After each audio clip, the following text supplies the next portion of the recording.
दोस्तों नमस्कार। विश्व अर्थव्यवस्था मुख्य रूप से कई चीज़ों पर निर्भर करती है और चूंकि विश्व की सबसे बड़ी अर्थव्यवस्था अमेरिका की है, तो अगर अमेरिका की अर्थव्यवस्था में कोई भी परिवर्तन आता है तो उसका प्रभाव पूरे विश्व के ऊपर पड़ता है। अभी ऐसे समाचार निरंतर आ रहे हैं कि अमेरिका में जो कृषि सेक्टर है उसमें रिसेशन आ गया है और ये रिसेशन बढ़ता जा रहा है। आर्थिक मंदी इसमें बढ़ती जा रही है। किसान की उत्पादन लागत बढ़ रही है, इनपुट की कीमतें बढ़ रही हैं और मंडियों में या बाज़ार में उस हिसाब से उनको मूल्य प्राप्त नहीं हो रहे हैं। जो लोग किसानों को लोन देते हैं उन संस्थानों को भी ये डर है कि आगे इस क्षेत्र में अगर रिसेशन आया तो लोन वापस आएगा या नहीं, उसका जोखिम भी है।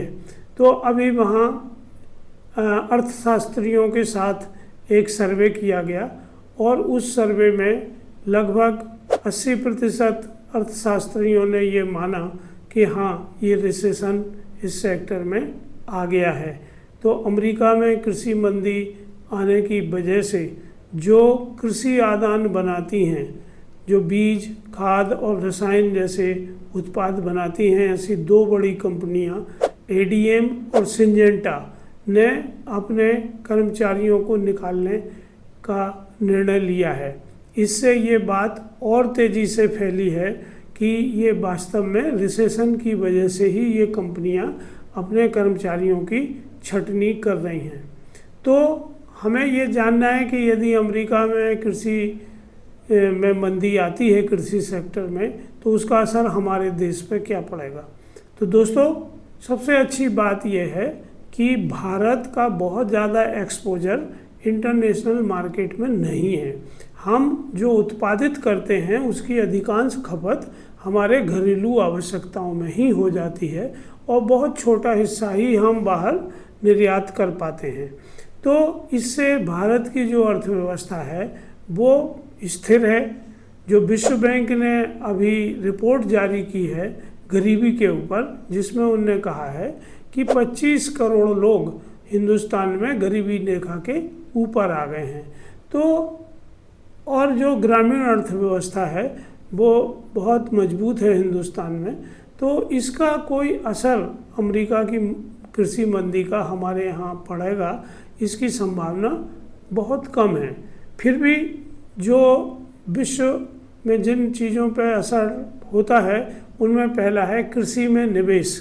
जो इन्वेस्टर हैं वो अपने इन्वेस्टमेंट फिर एग्रीकल्चर सेक्टर में नहीं करते हैं। उन्हें ये डर रहता है कि ये जो आर्थिक मंदी है उसका असर दूसरे देशों पे होगा।